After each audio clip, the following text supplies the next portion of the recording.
Bangladesh cricket board BCB সম্প্রতি কেন্দ্রীয় চুক্তিতে থাকা খেলোয়াড়দের নাম ঘোষণা করেছে। এখানে সর্বোচ্চ ক্যাটাগরি A+ শ্রেণীতে জায়গা পেয়েছে একমাত্র ক্রিকেটার তাসকিন আহমেদ। বিসিবির চুক্তি অনুযায়ী প্রতি মাসে 10 লাখ টাকা বেতন পাচ্ছেন এই তারকা। এছাড়াও প্রতিটি আন্তর্জাতিক ম্যাচের জন্য নির্দিষ্ট পরিমাণ ম্যাচ ফি দেওয়া হবে, যা চুক্তির বাইরের ক্রিকেটাররাও পান। বিসিবি সূত্রে জানা গেছে, এ বছর প্রতিটি টেস্ট ম্যাচের জন্য 8 লাখ, ওয়ানডের জন্য 4 লাখ এবং টি-20-র জন্য 2,50,000 টাকা ম্যাচ ফি দেওয়া হবে। তাসকিন আহমেদের ক্ষেত্রে যদি ধরা হয় তার মাসিক বেতন 10 লাখ টাকা, তাহলে বছরে তিনি পাবেন 1,20,00,000 টাকা। ভবিষ্যৎ সফরসূচি অনুযায়ী বাংলাদেশের এ বছর 6টি টেস্ট, 12টি ওয়ানডে এবং 18টি টি-20 খেলবে।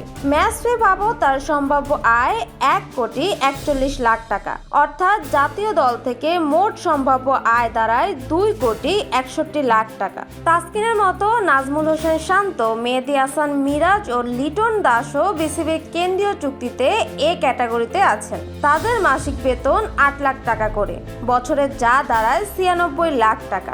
ম্যাচ ফি থেকে সম্ভাব্য আয় 1,41,00,000 টাকা। বিপিএল-এ প্রত্যেকেই পেয়েছেন অন্তত 60 লাখ টাকা, আর ঢাকা প্রিমিয়ার লিগ থেকে আয় করেছেন 30 থেকে 40 লাখ টাকা। সব মিলিয়ে এই তিনজনের সম্ভাব্য আয় প্রায় 3,27,00,000 টাকা। জাতীয় দল ও ঘরোয়া ক্রিকেট ছাড়াও অনেক ক্রিকেটার বিদেশি লিগে খেলেন, যা তাদের আয়ের অন্যতম উৎস।